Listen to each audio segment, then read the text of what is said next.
Good evening and welcome everyone. I'm delighted to invite you to our Kinloss panel on COVID-19, the ethics of a pandemic. Joining us are stellar panelists, all of whom are leaders in their fields and have given me guidance and wisdom. We welcome Baroness Altmann, Rabbi Dr Akiva Tatz, and hopefully any moment, Professor Lord Robert Winston. It's lovely to see so many of you here. Apart from the panelists, everyone is muted. There will be the opportunity to ask questions later, and please do use the raise hand icon, which you'll find under the participants tab, if you'd like me to call on you. And you can also message me in the chat. Our rabbinic sources emphasize the responsibility to do the right and the good, to walk in Hashem's ways. They elevate the concept of lifnim mishrat hadin, going beyond the letter of the law. Holiness is achieved when I learn to subordinate my rights and entitlements to my potential in extending chesed, compassion, and opportunity to others. Ethics is a very broad field, encompassing the evaluation of right and wrong behavior, the greater rights or more compelling obligations. No one likes to put a dollar value on human life, but the fact is that implicitly we do in choosing where we invest and whom we support. Ethics considers the good we can do to others, less fortunate than ourselves, anywhere within the reach of our help. As our understanding and technology increases, so too does our reach. We extend our ethical concern to the generations to come, to our ecology, our environment, and other forms of life. Even today's front pages, how protective should we be of human life against exposure to the virus? But at what price to the economy, our children's education, or the stability of relationships? How rigidly do we enforce public health measures in the face of allowing public expression and demonstration? This evening, I'd like to look at where we have struggles, what we have learnt, and whom have we failed. Baroness Altmann is a leading UK pensions expert and a political campaigner. She has a doctorate for research into pension, income, and later life poverty. She was appointed to the House of Lords following the 2015 general election as a Conservative, but describes her work both before and after the election as being politically independent, championing ordinary people and social justice. In November 2016, Ros warned that the UK risked sleepwalking into a social care crisis, claiming that elderly care was already causing a financial crisis in the NHS, and she suggested tax breaks should be used to encourage people to save for care home costs. And recently, she has been a vocal advocate for the rights of our older citizens and for accountability over the wrongs inflicted upon our care homes. And I'm going to ask each one of them the same first question, and I'll introduce each in turn. But Baroness Altmann, thank you very much for joining us. And over the last 10, 12 weeks, what have you found the very hardest, and how have you coped with it? Well, first of all, good evening, everybody. Thank you all for being here. And thank you, Rabbi Lawrence, for that lovely introduction. The last 12 weeks, I'm sure for everybody, and including myself, have been incredibly difficult. So many issues have been on my mind and causing anguish. Fear for my mother, who has got probably every single one of the comorbidities that would be a big risk for her should she catch this virus.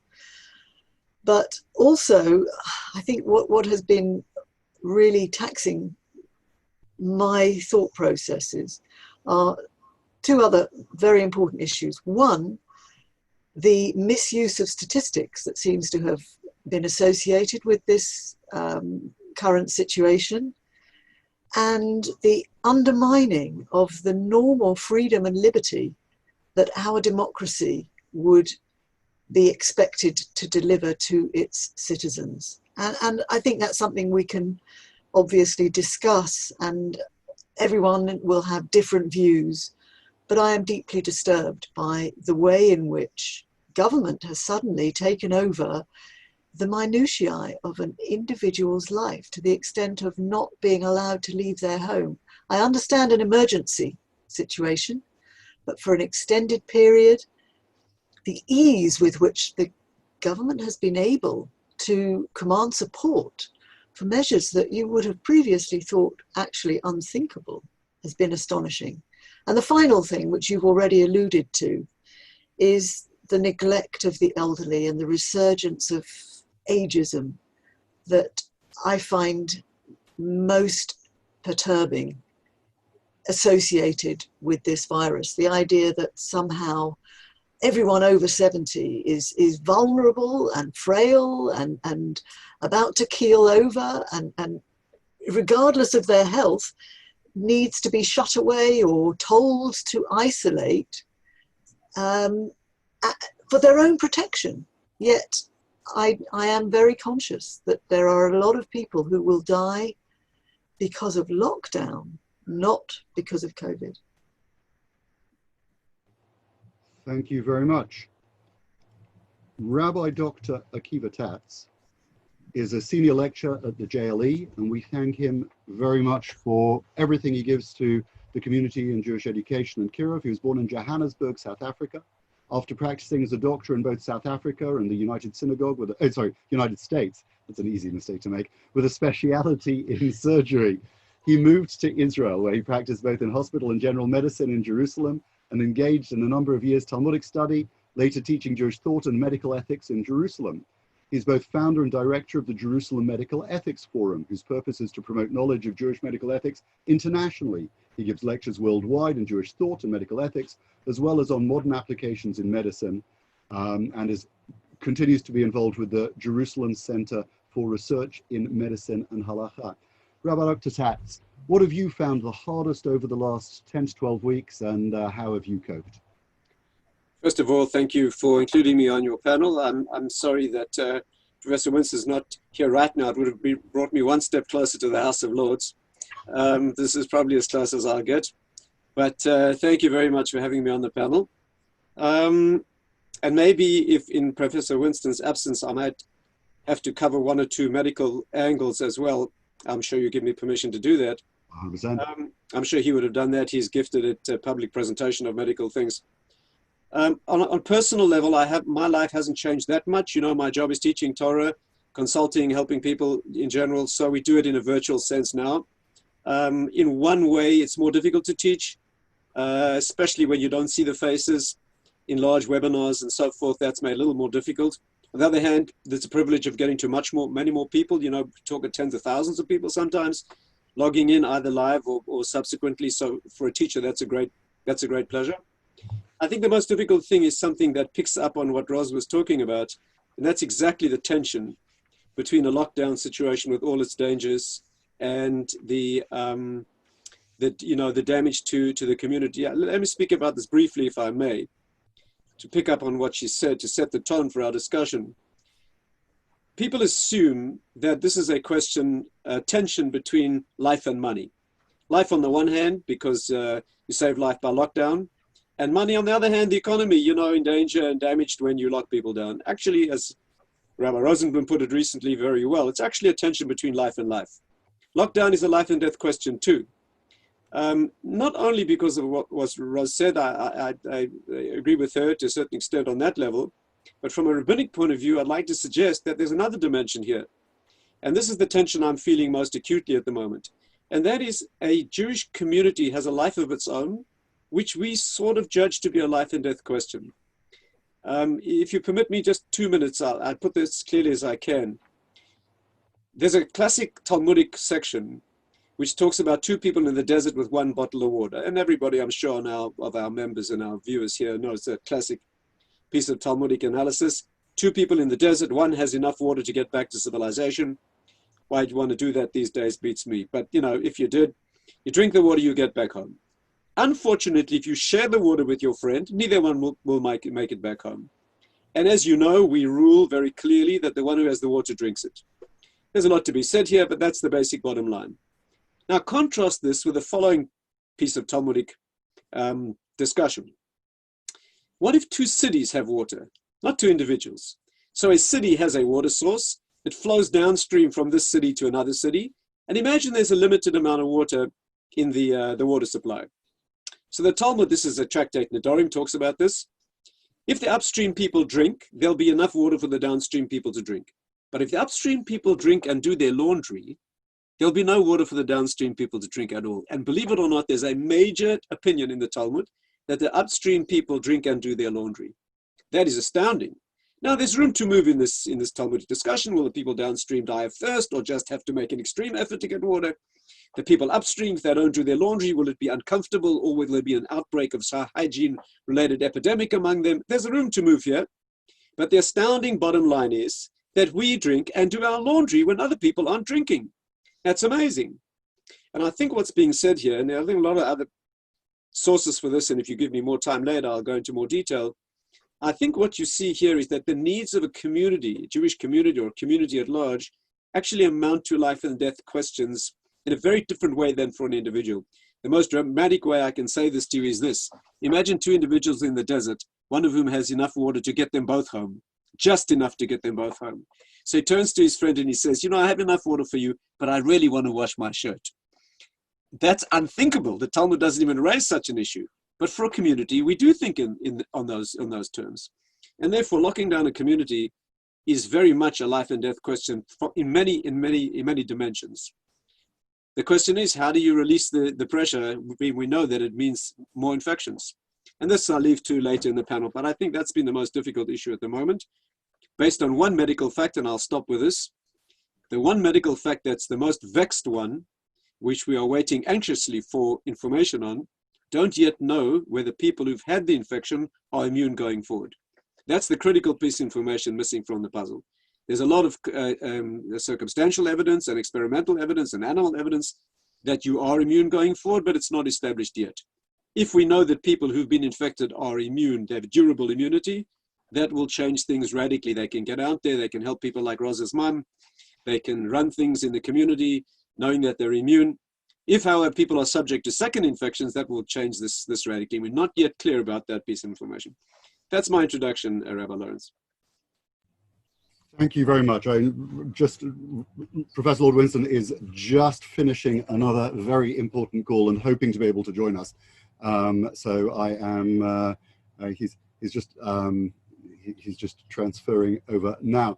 I'll move into the second question that I've got that I'd like to ask, and please do raise your hands in the participant list if you've got specific questions that we'd like to ask. Ideally to everyone, but they can of course be to one or the other of the participants. Prioritization in treatment. What about, how do we choose who to prioritize in treatment? And particularly when it comes to things like rescheduling treatment for other ailments and the risk that is posed to other patients who find themselves bumped down the list in order to say we're going to turn the hospitals over wholesale to handle the coronavirus. How do we choose who to treat? Ros. Well, obviously that is a key question. At one point it did look as if there was going to need to be a choice made. If two people needed the same ventilator, who do you give it to? Thank God we never got to that position. The NHS did not run out of capacity, and there have been enough ventilators, and we built a whole new hospital and then a number of other hospitals around the country to accommodate the expected increase in numbers of people who were going to struggle with the virus. At the time when we were looking at those decisions, I suppose my assumption was, if you needed to make that choice, and God forbid any of us should ever be in a position where we would have to do that, the decision for me would rest on how many lives could be saved, not necessarily the age of the person who, the two people that you're choosing between. And that was obviously one of the terrible assumptions, which was if you've got an old person and a young person, you're bound to put the young person first. First of all, it depends on the health of each individual, the underlying issues. Second of all, it might depend on whether the older person has skills that could help save other lives, and the younger person may have health issues that would mean they couldn't be in a position not only to be saved, but then save others. Those are really difficult decisions. Thank God we never got there. What I am deeply disturbed about, though, is the fact that our NHS seems to have been working on the assumption that there is only one illness around that needs priority, and that is COVID. And it's shunted things like vital cancer treatment and other life-threatening illnesses down the list, rather than opening up the spare capacity, the spare hospital capacity that we now have and did have to people who needed other types of treatment and were at risk of being infected or cross-infected by the virus. We've mothballed those. And it does really worry me that we have had this absolute focus on one illness. And we've already seen there are probably 10 to 20,000 excess deaths, which we're not sure what can explain them, but it could well be people isolated at home who died, whether it's from stroke and then frightened to go to hospital, or heart problems, or suicide, God forbid. So many other health issues. And we've prioritized just the one. I understand that at the beginning, but we do now know much more about what we're dealing with. And it's not instant death when you get it. The vast majority of people who do get it, thank God, recover. Not everyone, and that's a real tragedy, but the vast majority do. Thank you very much. We're delighted to have Professor Lord Robert Winston in the room now. He's a trained surgeon and expert in gynecology and fertility treatment, the ethics of IVF and stem cells research, widely published, and a popular broadcaster. Lord Winston was created a life peer in 1995. He speaks frequently in the House of Lords on education, science, medicine, and the arts. He was chairman of the House of Lords Select Committee on Science and Technology, and is a board member and vice chairman of the Parliamentary Office of Science and Technology, which provides advice to both houses of Parliament. He's a member of the Centre for Data Ethics and Innovation, an advisory board created in 2019 and sponsored by the Department for Digital, Culture, Media and Sport, which works on ethical and innovative deployment of data-enabled technologies, including artificial intelligence.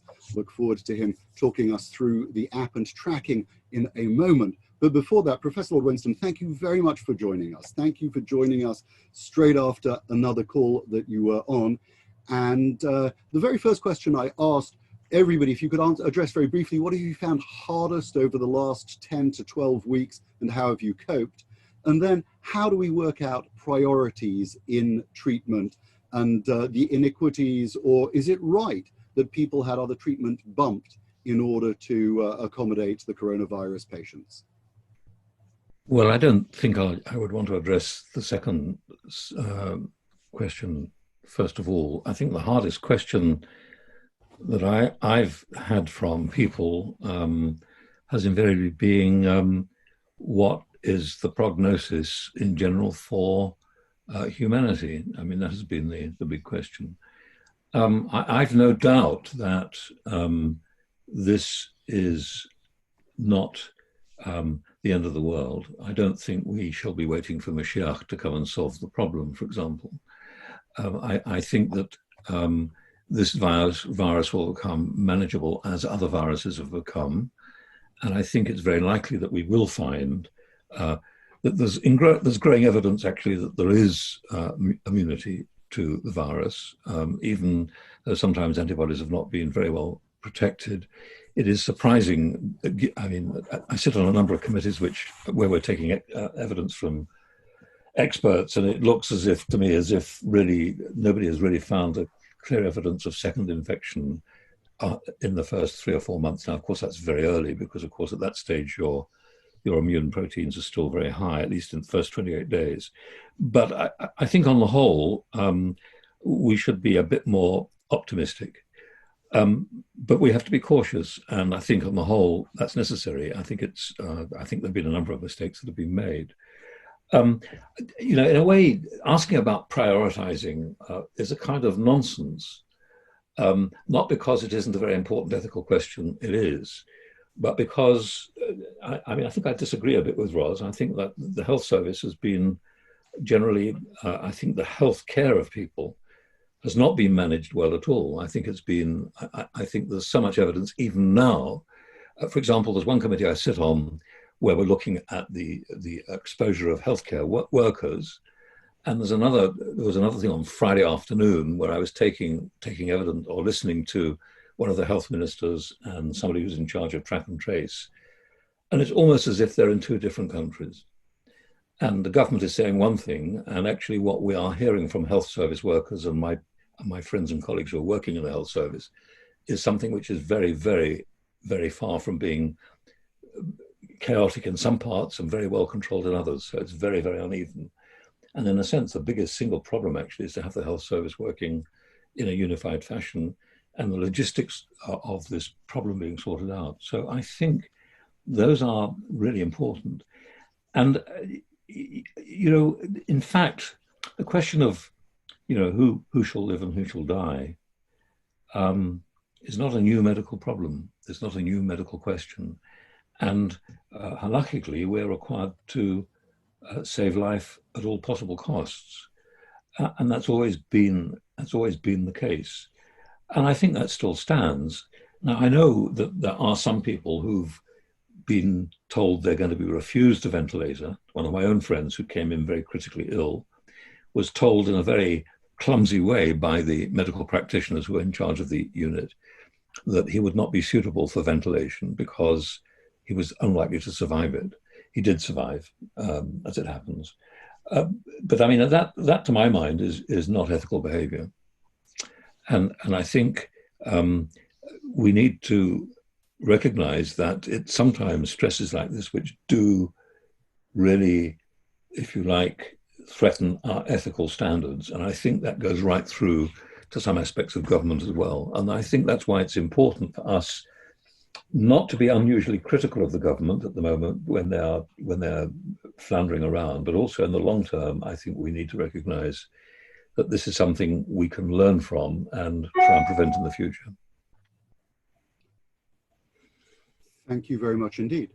One of the questions that is, Rabbi Dr. Tatz. I'll just add a word or two. First of all, welcome to Professor Winston. Nice to join you on this panel. I would say only this, from a halachic point of view, we have a well-organized hierarchy of prioritization when it comes to saving lives.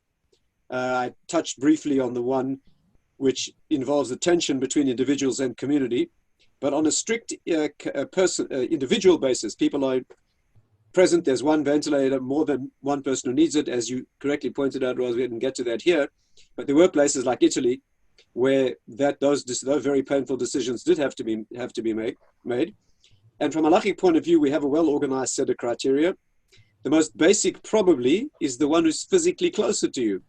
Vaguely, we might say in English, first come, first served. This is a halachic principle of ein ma'avirin ala mitzvahs. You may not bypass a mitzvah. So if I walk into a room and I have a person closer to me, I mean physically, geographically closer to me, and one more distant, I cannot bypass all else being equal. I cannot bypass the closer person to get to the more distant. In other words, all else being equal, you treat the person who's right here and now. In the 1949, 1950, just after penicillin became available, there were 8 children in Hadassah Hospital with meningitis. And unfortunately, only enough penicillin for 2. Now, penicillin then was a virtually guaranteed cure for the meningitis and was virtually guaranteed death sentence without the antibiotic, and there were only enough for 2. The doctors went to see Rabbi Herzog, who was the chief rabbi of Israel, and they asked him, which 2 children do we give it to? Boys, girls, how do we prioritize? Herzog called Rav Moshe Feinstein in New York. I actually heard from someone who was present at the time. The conversation lasted for 30 seconds. Rabbi Feinstein said, tell the doctors to walk into the ward and give it to the first 2 children. After that, you have no more. Don't prioritize girls, boys. That's completely irrelevant halachically. You give it to the first one, then you give the next, and then there's no more. So that's a very basic criterion. The Talmud also points out that you have an obligation to a relative before a stranger. Based on a verse, Mipsacha al tisalim, do not ignore your flesh. This does not apply in a health service. A doctor employed in a health setting, NHS or any other setting, is not allowed to prioritize family. You don't have the right to use the facilities and so forth. But outside, let's say in a desert setting, you'd be obliged to save a relative before a stranger. That's because there's a hierarchy. You're obliged to give charity to a relative before a stranger, citizens of your city before other cities, people you know and friends and neighbors. We have that as a criterion as well. I leave your viewers to struggle, and I hope it keeps them all night. Hope it keeps them up all night. What happens if your friend or relative is further? Which priority takes priority? You walk into a room, the one person is closer to you physically, the more distant one is your brother. So which one takes priority? Which priority takes priority, proximity or relationship? That's a fascinating question, and I'm sure your viewers, participants will enjoy working through that. There's no difference between male and female, incidentally, that's quite clear. Just like there's no priority in honoring a parent, both parents take equal priority, all else being equal. There is a discussion of old or young, indeed, halachically, it's not so clear. There are rabbinic authorities who favor the young before the old, and not everyone agrees. This is a very soft criterion. And so we work through this hierarchy of priorities. Certainly we save more rather than few, that goes without saying. Possibly a pregnant woman might take sort of priority over a non-pregnant. She might count as 2 or perhaps 1.5, people. So there's a long discussion about these things. Fortunately, as was pointed out, we didn't quite get to that. I'd like to add just one detail, if I may. In the leading medical journals over the last few weeks, a suggestion was made which is completely contrary to Jewish law, and I'll touch on this briefly. And that was the consideration of actually switching off machines on people when it turns out that they don't appear to be salvageable. So we'll walk up to someone and we'll say, look, it doesn't look as if you're going to survive. This is the only machine we have. We will switch off your machine. That means effectively kill the patient on the machine in order to give it to someone else. That is completely unacceptable halachically. You don't have to put the person on the machine in the first place. We have criteria for withholding treatment. But you cannot do an act that foreshortens or kills someone to save someone else. Both the New England Journal of Medicine and the American Medical Association both ran leading articles on this. The suggestion was, by the way, I'm sure Winston knows about this, that the clinicians would not be asked to make those painful decisions. It would be the hospital's ethics committee who would turn off the machines. They felt it would be too cruel to ask the doctors caring for the patients to actually switch off the ventilator. So the people who made the decisions on the ethics committee would be called into the ward to switch off the machines in order to give them to other people. That's completely unacceptable Jewishly.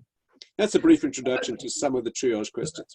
I think that, forgive me, Rabbi, I think that's a bit simplistic, and forgive me for saying this. But for example, that person on a respirator may be effectively a goses in Jewish law. And under those circumstances, you would be right to switch off that ventilator and allow somebody else to use that facility and the nursing that goes with it.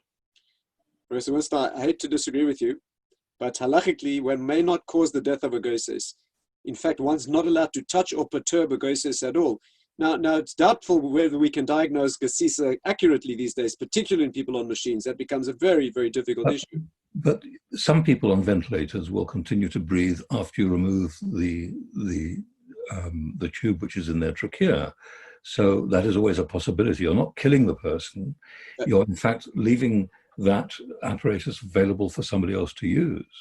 No objection to that. It's a very, very difficult area, I think. Indeed, if we can wean them off the ventilator or detach the machine, have them continue breathing, there's no problem with that.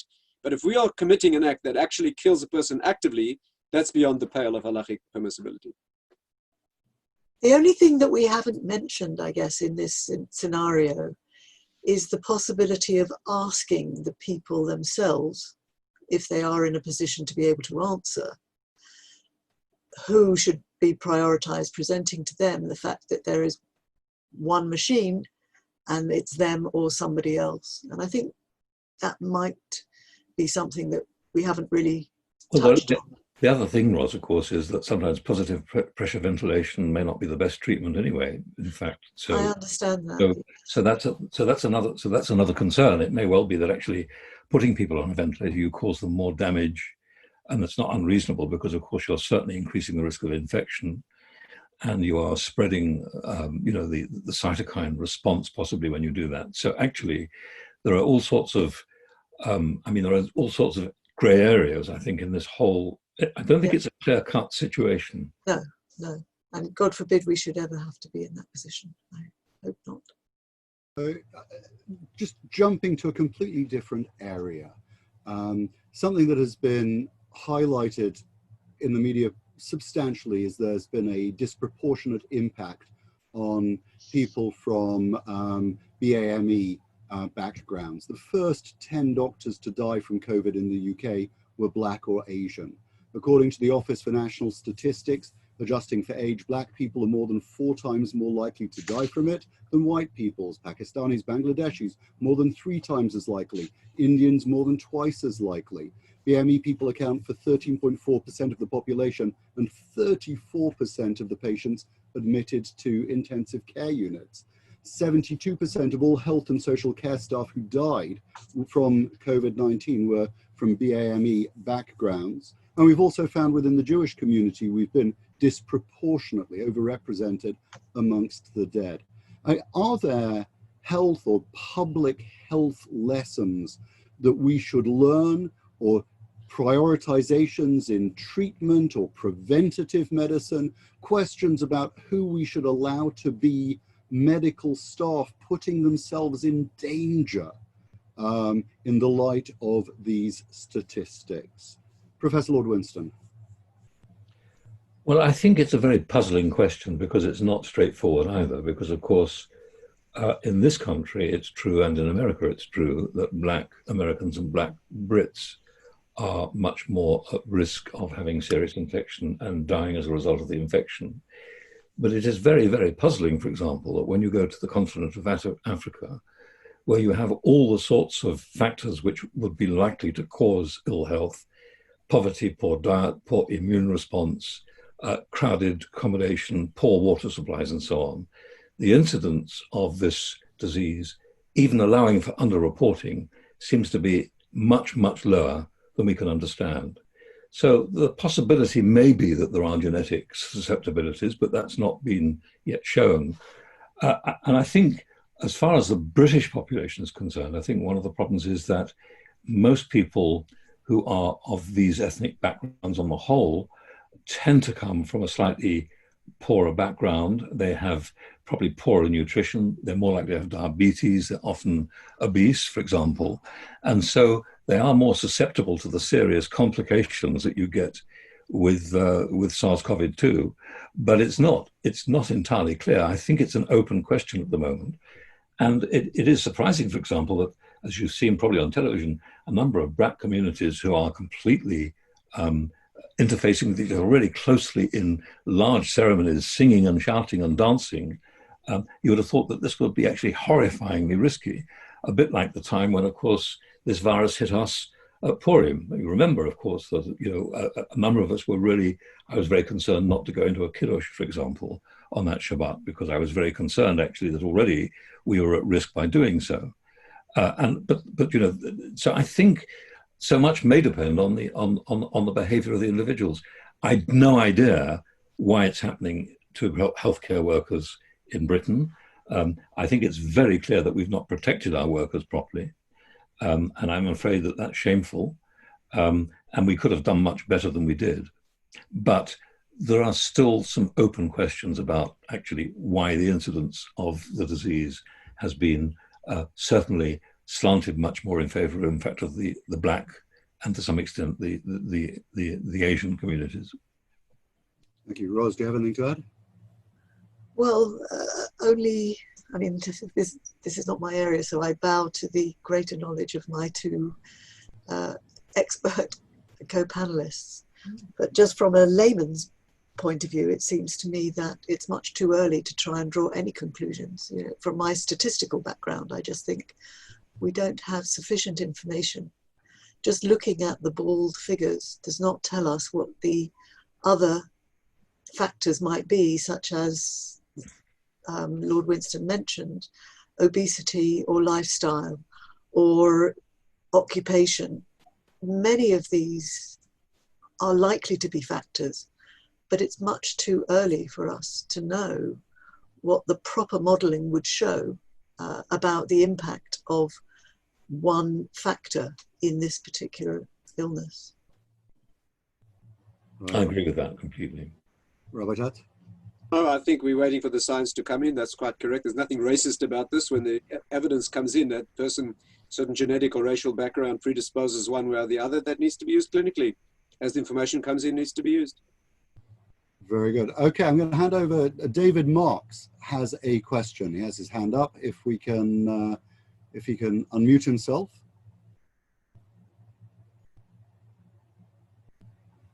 David? I didn't have a question. Oh, you got your hand up. All right. Well, we're delighted you've recovered.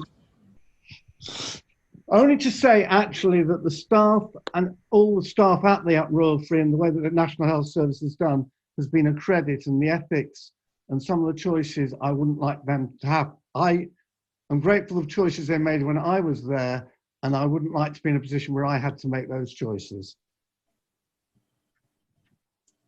All right. Thank you. Stephen Scholem, you have a question from Sydney, all the way from Sydney. Yes.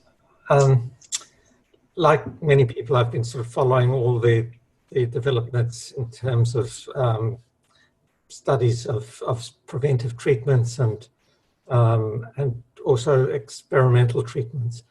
And it seems to me that the doctors are just not pushing forward with those kinds of things. Baroness Altmann mentioned how people are going to die because of isolation rather than because of the virus. And I think that is very true. People can die of loneliness. And we now know, I think we're on the verge of knowing things like vitamin D is one of the significant factors in preventing viruses. And it seems fairly clear that the situation in Britain has been a lot worse than that in Australia, probably because there's much more sunshine in Australia and because we had summer when the virus was first bad, whereas Europe had and America were in winter.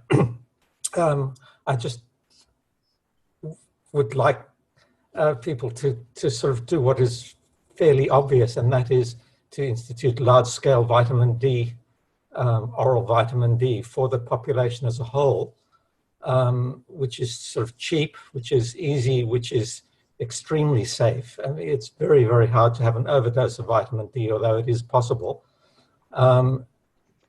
Something like that, which is a sort of an obvious measure to help, would be able to reduce the need to some extent of that very strict isolation and allow people to get on with the world. Similarly, mask use, which has been very controversial, but does seem to be pretty clear as a benefit, not to the mask wearer, but to the people around the mask wearer. Universal mask use in the public is something that hasn't been introduced in Australia either. And I believe these things which are cheap, easy, and could alleviate the problem of strict isolation just haven't been used so far. And I'm surprised. Vitamin D.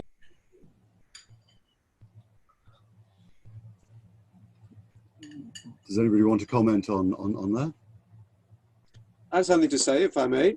Yeah. And that is again, my task, I think, is to express the Jewish philosophical and halachic approach. And what I think what's relevant and needs to be said is this.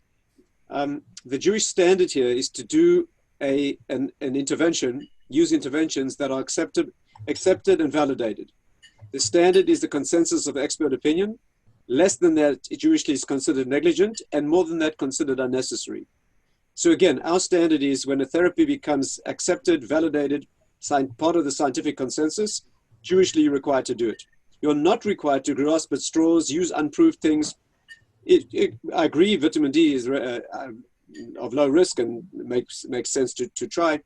But the important point here is not vitamin D in particular, but the Jewish approach to medical treatment in general is an important principle to know. And the principle is we need to do what's called hishtadlut. Hishtadlut means a normal intervention effort. The concept is to do, let's put it in broad terms. You get better because God makes you better, not the little white tablet or the medical intervention. However, you are required to take the little white tablet. Now the question is, which little white tablet? And the answer is halachically, what's normal? How many locks are you required to have on your door, Rabbi Lawrence? The answer is what's normal in your time and place. If people have 2 locks on their door, you need 2 locks. Less than that is negligent, and more than that is a lack of faith in God. Because it's not the knock on the door that's going to save your life. A brick could fall out of the ceiling. Your wife might wake up a bit more violent than usual. That morning, you may be exposed to all sorts of risks. Your halachic obligation is to do what's normal. In a serious illness, in mild illness, what defines normal is the consensus of expert opinion in your time and place. And therefore, we don't start with hydroxychloroquine and things that are not yet proved, or convalescent plasma. When the evidence comes in, that by all means do the studies. But one should not be grasping at straws or using things that are unproved. Not that they would not make a difference, they're just not necessary halachically. Again, I'm not commenting on vitamin D. I don't wish to get into that particular discussion. So when it comes to alternative therapies or conventional therapies, one is required to go according to the consensus, a broad-based consensus of expert. Rambam adds another criterion that it must make scientific sense as well. But this is the general concept. So when there's political pressure to allow this drug or that drug or this therapy or that therapy, that's not correct. The correct Jewish approach is to go with the science. Once the science is in place, things are validated, the same will apply to a vaccine. That'll become mandatory from a Jewish point of view. Less than that, not acceptable, and more than that, not necessary. So I'd like to ask Professor Lord Winston to address that question as well on that point, but also within it.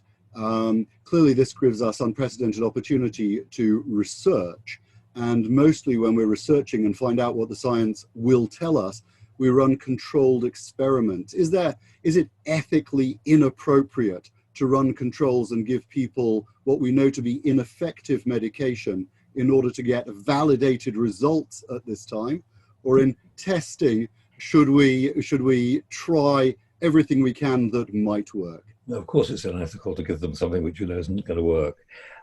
You can compare 2 treatments which you think might work, and hopefully one of those will show supremacy over the other one. Well, look, with regard to vitamin D, I mean, I think it's very clear that this isn't a new idea, but actually there isn't any decent controlled evidence to show that it is really helpful. It might make a difference, for example, one of the reasons possibly why this has been a less important virus in Africa, because of course they are rightly much more in sunlight. But actually, we've had a pretty great deal of sunlight in Britain recently in the last month or 2. I don't think that we could say that we've been really hardened by a terrible winter. We haven't. So I think we have to be very careful. There are a huge number of homespun remedies, including, of course, anti-malarials, which quite clearly have caused more damage than good. So I think we have to stick to trials of things which are properly tested. There was a comment about masks. Yes, sure, we could wear masks, and yes, you may well protect people wearing a mask, but masks themselves can also be a massive focus for infection, because, of course, once those masks are wet, their behavior changes, and if you're over-breathing for more than 10 or 15 minutes, and you touch that mask, you may well be transmitting all sorts of virus to other people. And the fact is that most of us touch our faces all the time. And if you look around and see how people are wearing masks, for example, on Hampstead Heath Extension, which I no doubt a number of people in this community would have seen, they're wearing their masks completely inappropriately and are actually risking probably themselves and other people. And they're not disposing of the masks either. You see them lying around on the ground. So, there are, theoretically, yes, it would be good if you had proper training and you had proper masks. But the average paper mask that we use as sort of surgeons in outpatients is not really going to probably protect many people. It might help a bit. I mean, there was a headline today in one of the national newspapers, but again, it's not based on solid evidence. And I think that's one of the issues. Will we have to wear masks in this country? It looks very likely as if, in fact, there will be legislation to bring masks in probably this week. We'll see. But that, I think, will be a political decision rather than a medical one. Right. Baroness Altmann? Again, a very lay person's observation on the question of clinical trials where you're giving somebody a placebo and somebody else a potential treatment. I'm not sure I see that that is ethically questionable, because you don't know for sure if the treatment was going to work, otherwise you wouldn't be doing the trial. So actually, I think that is one area where, to go back to Rabbi Tatz's ultimate underpinning, Hashem is in charge of what happens anyway. And if you have to have a trial and you're trying to find out which treatment works relative to doing no treatment, then a random trial where you don't know whether it's going to be okay and you don't know who's getting which treatment seems to me to be perfectly ethical. I can add a comment if I may here. Please. We do have a list of criteria, halachically based criteria for controlled trials. It's a long list of issues. I'll mention a few of them. One is that the treatment must logically appear to be useful. That means that it looks likely that it'll be useful. It must look likely that it's not going to be very risky.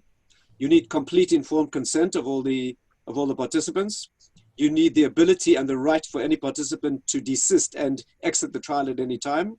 Rav Elyashiv, one of our great halachic authorities, published a list of criteria, included also a very interesting one, which you'll find in some general secular ethical guidelines. The two comparable groups should not be treatment against no treatment, but it should be experimental treatment against the best alternative that we have. Again, not to put someone in a trial on no treatment when there's available treatment. The criteria should be, is this treatment better than the best alternative established treatment as well? That's a better criterion than taking someone off all treatment altogether when there is established treatment. And there are a number of other criteria as well. So yes, it is permissible Jewishly to enter a trial where there's a certain measured degree of risk, but you need all of these criteria as well. Does everybody, do people think that we should be walking around with tracking apps on our cell phones at the moment, monitoring exactly where we are and who we have been in contact with? Robert Winston. Are you asking me? I'm asking you. I have a conflict of interests because I'm one of the dissenters on the committee that's looking at this. All right. And that's why I was asking you, or at least because you're on the committee. My own personal view, which is not based on brilliant evidence, is that actually there are all sorts of ethical problems with the system. I don't think there's a serious risk to privacy, but there are certain. It is called track and trace, and in my view, it should be called track, trace, and isolate, because that immediately raises a completely different issue. So in a sense, it's being sold to the public in a way which is not quite what it is. And the problem is, if I may say so, the desperate need is to have a diagnosis of the virus as rapidly as possible. And if you don't get that diagnosis within testing within 24 hours, which we're not doing at the moment because the logistics are so difficult, then actually you're likely to get lots of false negatives, and therefore you probably will end up with distrust of the tracking. That's the risk. So and I think it's very, very important at the moment that we don't engender public distrust either of our politicians or indeed of what we're doing. And I think that's a very big problem at the moment in the country. More and more people are starting to lose trust. A number of things have happened which encourages that loss of trust. And I think that's not good for the community or good for safe behavior. Right. Baroness Altmann, anything about track, trace, isolate, and trust? I mean, how do we deal with people of influence spouting bad science or violating their own safeguards? Well, as far as I'm concerned, I very much agree with what Lord Winston just said. I think the issue of trust is really important, and there have been some very, very disturbing episodes recently that seem to jeopardize that. But more fundamentally, I kind of go back to my original concern, which is whether the government of a liberal democracy has the right to tell people not to leave their own homes. I think for me, I would much rather be on the position of information, risk warnings, if somebody has the virus, asking them to contact anyone they've been in touch with. I very much fear that the slide towards Big Brother and the slide towards this micro control of every aspect of our lives, who you can see, who you can't see, when you can leave your home, how often, what you can do, what you can't do, which, you know, in China and in North Korea, that's normal. It's never been normal here. And in an emergency for a short period, obviously, I accept that and I understand that. But to continue this for this length of time, I think poses a risk to our society, and one that we haven't taken perhaps sufficiently seriously yet. But, you know, you could have all kinds of theories about what's going on, but given the origin of this virus and given the reaction of the West, I don't think anybody could have predicted that every country, apart from possibly Sweden, would have behaved in the way that they have in this extreme fashion and continued to do so for so long. Test, track and trace is great, but shouldn't be conducted by the state. It should be, for me, up to individuals. I'm sure other people will disagree with me, but that is something I feel deeply concerned about.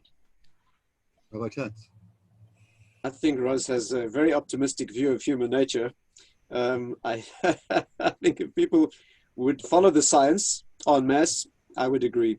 I don't wish to take a political stand here. I'll just say I think we should be following the science.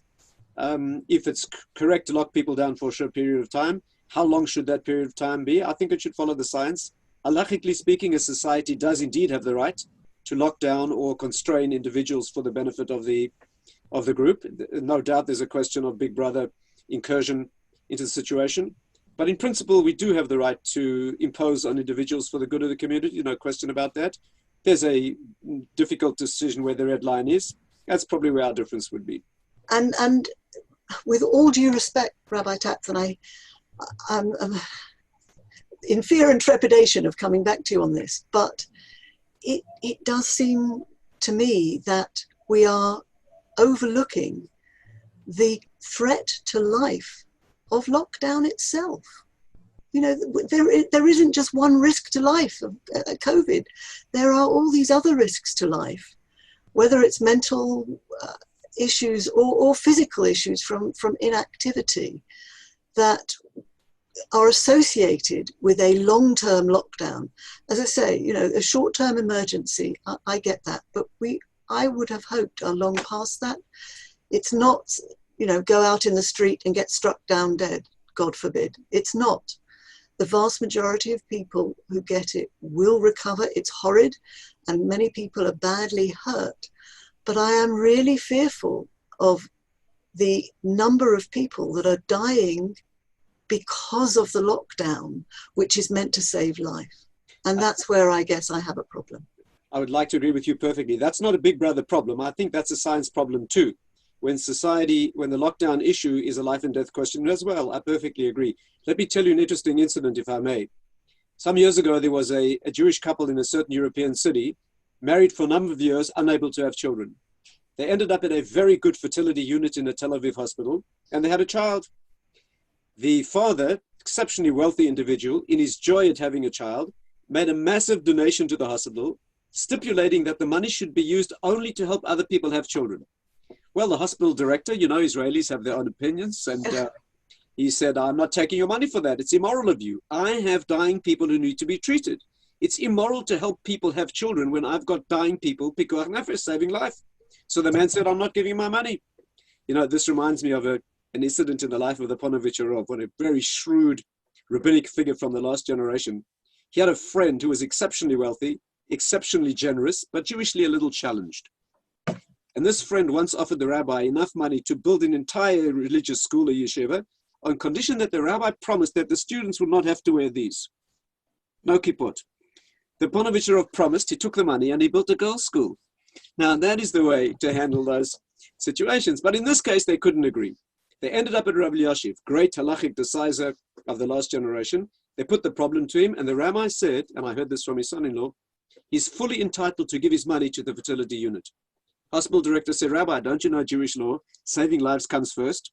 Listen to what the rabbi said. He said, a country needs a normal spread of facilities.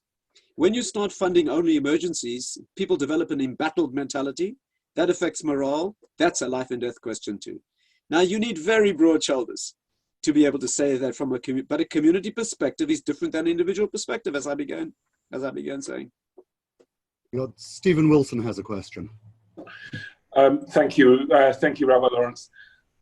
Panel, I think this has been touched on already a little bit by Baroness Altmann and the Rabbi, that the questions that the government are now facing are rarely black and white questions, but they're questions of balancing either health issues against the recovery of the economy or mental health and so on.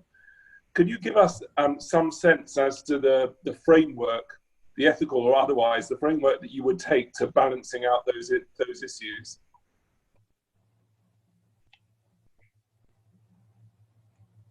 Who are you addressing? Right. I'm addressing it to the panel. Right. Who wants to jump in? I'd like to hear Professor Winston on this question from me. I'd like to hear Rabbi Tatz. I'll tell you this, I think it's a difficult question of balance of judgment. That takes political sensitivity.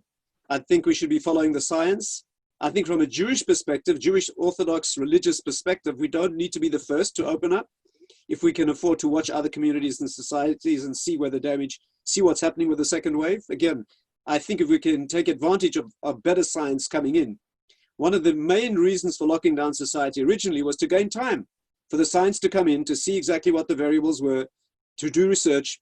So if we can unlock, take the lid off, so to speak, in the critical areas that Roz was talking about, where people are suffering in isolation, as Professor Winston said, if he's correct that in fact there's durable immunity going forward, we should be using those people who've been infected to get out and do these things and release the pressure gradually and see what happens, right? We should err on the side of saving individual lives. That's our hardcore red line from a Jewish perspective. But it's a difficult balance, and like many other things in medicine and life, it's a question of delicate balance and watching how things evolve over time with an objective view to the scientific evidence. To what extent do you feel the science has enough information to come to a reliable conclusion? And to what extent, if my fellow panelists may have seen the scientific evidence that weighs up the risks of lockdown against the lockdown in the way I was talking about. So, it's not just who's going to die, potentially, God forbid, in the short term, but, just looking over a 12-month period or a 24-month period and balancing that out. It seems to me that that is the perspective that we haven't really had. We haven't seen those models.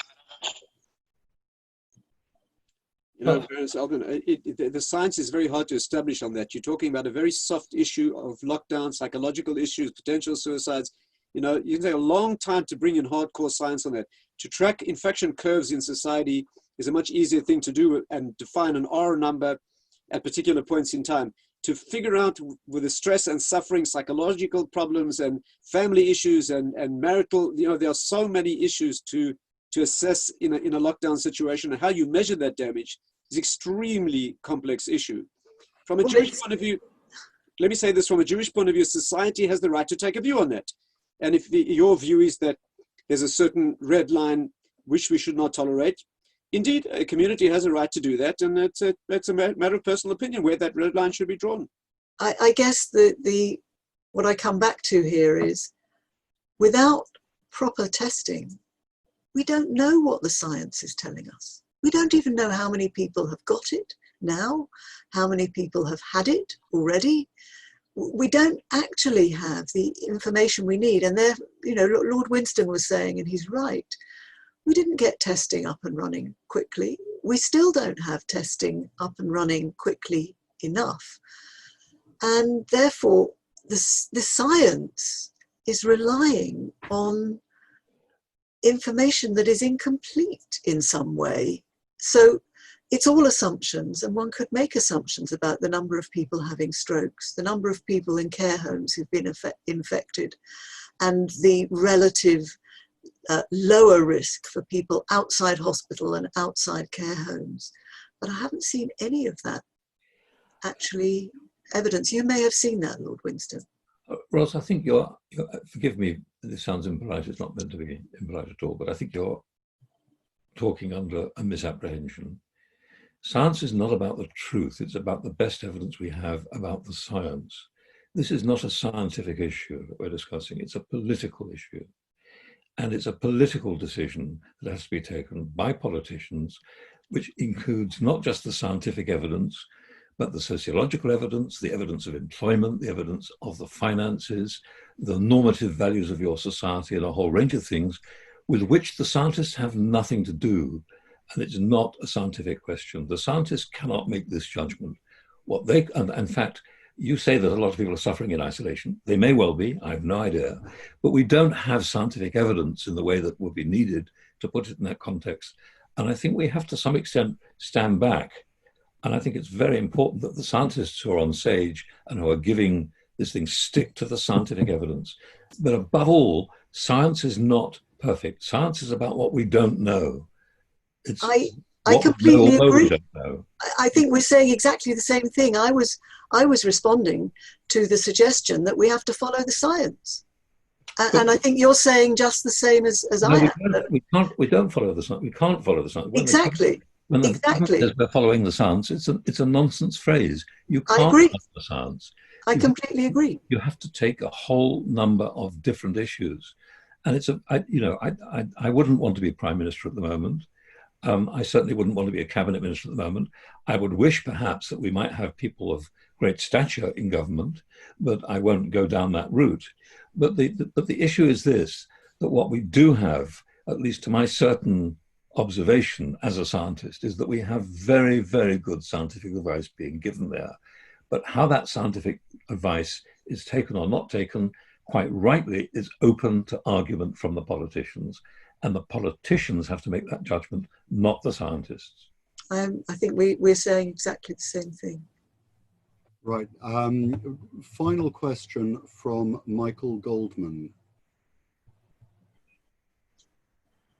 Michael, you there? You disappeared on me.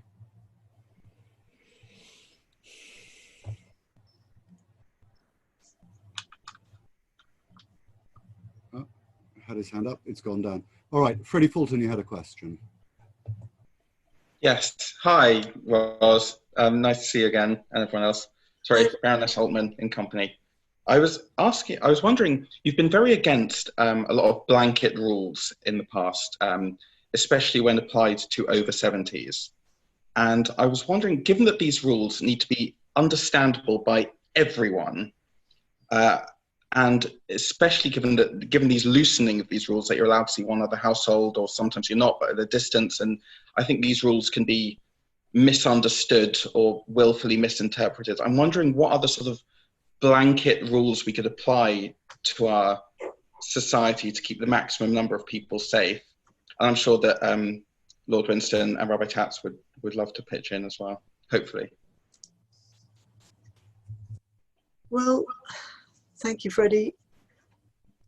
I think my underlying premise is that government needs to explain risks and protect those who can't protect themselves, help people understand what the risks are and what they can do to mitigate them, but not introduce legislation that interferes with their individual freedom for a long period of time after an initial emergency. And that's where, I think there are lots of areas similar to this where you could argue that you want to save life, but the government doesn't ban certain things like leaving your home or like cycling to work, which can kill you, but you take a risk. You decide that that's a risk you're willing to take. Jewish law doesn't ban you from smoking, even though we know that that can kill you. And there's a significant risk that it will kill you. And it can also, passive smoking, kill the person you are smoking next to. So there are ways in which people are left to make their own choices, knowing the risks, that I feel are more appropriate for a free democracy than the current position, which assumes everybody is homogeneous. They won't follow the rules unless you enforce the rules with legislation, and that government has a right to interfere in everyday life. And the issue of the over 70s is one that is particularly pertinent here. The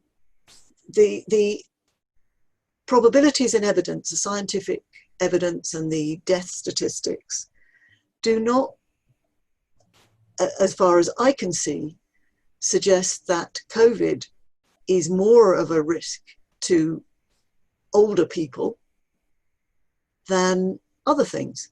The probability of death at each age group is similar in the statistics we have so far, albeit, as I say, I'm not sure that we have reliable information, but the information that we do currently have suggests that the probability of death is not significantly different for COVID than for any other normal year of deaths, the distribution of deaths. And indeed, a healthy 70-year-old may be less likely to die from COVID than a 40-year-old with many underlying conditions.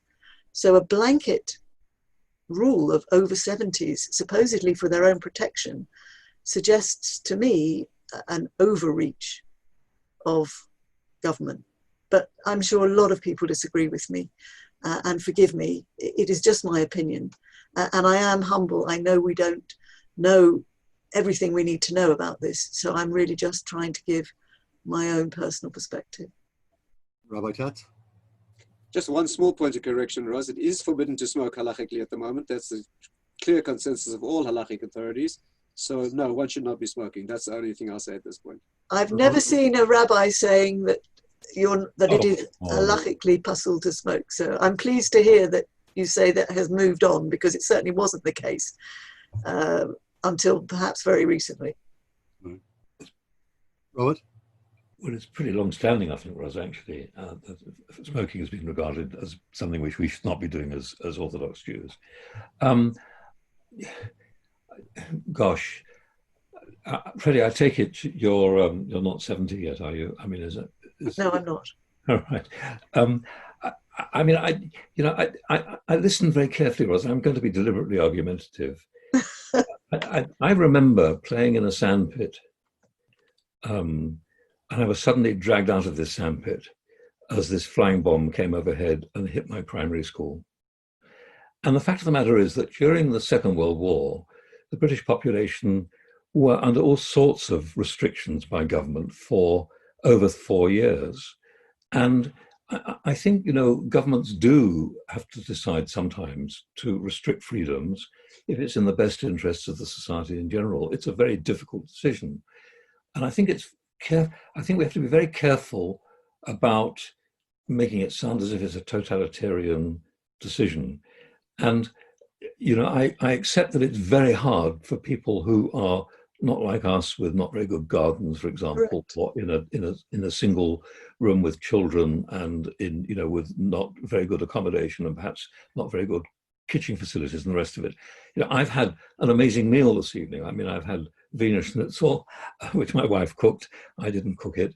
And, I've been sitting in my garden most of the afternoon, not working for a change. And, it's something which most people who are in lockdown can't do. And I accept your point completely that we're very well off, but I do think it's not easy, to castigate the decision, and do so safely. If it saves lives, tangibly, then I think that's something we have to recognize. And it's very difficult to calculate the lives on the other side of the scale, on the other side of the street. I mean, I think you're right.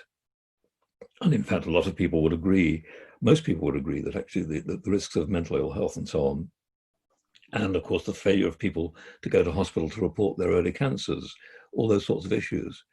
But I think it's a very, very difficult ask at the moment. Anyhow, I mean, you know, we're looking at a time when at the moment we seem to be actually, let's be a bit positive because we're presumably coming towards the end. We seem to be coming towards the end of the first peak. And, you know, who knows what will happen? It may well be that we will actually have a less significant peak thereafter. It's even possible we may not have another peak of the infection at all. But what we can say at the moment is that for whatever reason, and for some of this, it must be due to what the government's done, taking advice from all the evidence that they've taken, that actually, at least we've had too many deaths. Yes, we have, unfortunately, but we do seem to be in a situation where the whole situation is becoming slightly less hazardous to human health and certainly less hazardous to human life. So I think it's important to be a bit positive, really. And yes, we will have to deal with those problems. You're quite right. They're very serious problems. We both agree with that. We both discuss those in Parliament. We both see that firsthand, and we're both very, very motivated on both sides of the chamber on that and that sort of issue. But, you know, I think for the moment, we have been dealing with what was a national emergency, a very grave emergency. It's a bit like a war. It's different in some ways, but there are some parallels which are important. Thank you. I'd like to ask one last question, mindful of the time, but I think it's an important one just to get a brief opinion on. I mean, it's been said that we really need the vaccine. I mean, that's going to be much better than carrying on fumbling which way we should handle with lockdown, etc. The vaccine is going to be hugely transformative, if there is such a thing. But assuming the vaccine is found, some people have become very rich over the last period. A lot of people are heading into poverty. What should we do with the vaccine? Should it be made freely available? Should people be able to profit from it? How do we patent it? Is it something that should be commercialized, or is it something that should be made freely available as a public service? Rabbi Tatz. Well, I don't have a view on that. I don't think I know enough about the relevant variables. If there's an effective vaccine that needs to be made available, it's a duty of the country to make it available, whatever the most effective you know, path to that is. I don't pretend to understand the nuances of the commercial aspect of this question. I think that I have to leave that to other people who know more than me. Professor Lord Robert Winston. Well, one of the problems with vaccines, of course, is that they're very expensive to produce. They're very expensive because, of course, they're not a drug. You know, when you have a drug, you've got to market because you give somebody a tablet, they get better. But for a vaccine to work, you've got to vaccinate. You've got to essentially immunize everybody. And unfortunately, most vaccines require an injection, and that's very, very expensive to deliver. And there's no question that in order to produce a vaccine is going to be, and is already, very, very expensive. Much of that is being provided by government money. So presumably there is a government stake in that.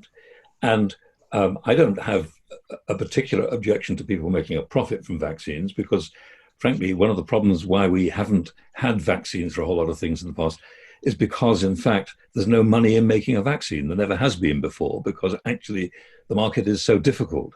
But having said that, yes, I think Rabbi Tatz hit it absolutely correctly. I mean, basically, it's something which a state has a responsibility to provide on the widest possible basis, and it will require a great majority of the population to be vaccinated. I don't know whether that's going to happen. What I can say, just by the way, it's not the only way we can deal with this, because certainly already there's evidence that antivirals are looking quite promising in some respects. And I think antivirals will make a very big difference to this disease as well. The problem with vaccines is when you look at the target on this particular organism, there are numerous places where you could actually get into the target and you could modify it. So there's a lot of research to be done, and that's going to take time. Baroness Altmann. Well, I have no expertise whatsoever in being able to comment about a vaccine. All I can say is I think we are extremely fortunate in this country to have the National Health Service. And if there is a vaccine, I can only assume that it will be available free of charge to all of us. And other countries don't have the same opportunity that we do in our health service, for which I am hugely grateful. And if I may just finish on a perhaps positive note, I am hoping that this will turn out to be not as bad as we had originally feared, and that with or without a vaccine, we will find a way, hopefully, to be able to live with it and to look for a silver lining from some kind of rebalancing of the economy, and look forward to times when we will be past all of this, gamze ya'avor, as they say. And I really do hope that this will prove to be not quite as devastating as originally it appeared it might be.